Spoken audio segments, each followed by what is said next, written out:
Berdasarkan data Dinas Kesehatan Kabupaten Musirawas, saat ini terdapat 6 orang yang masuk kategori orang dalam pengawasan atau ODP COVID-19, lantaran mereka baru pulang dari bepergian ke wilayah terjangkit virus corona.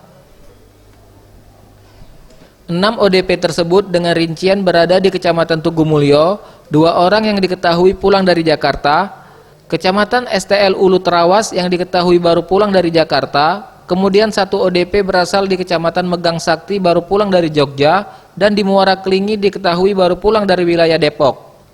Sementara ODP di Kecamatan Muara Lakitan yang merupakan TKI dari negara Turki.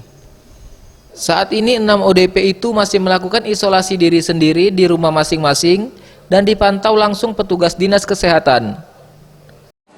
Sampai hari ini 4. Kalau untuk PDP-nya? Belum ada. Belum ada? Iya, itu dia. Pertama dia dari Jakarta, yang satu dari Jogja.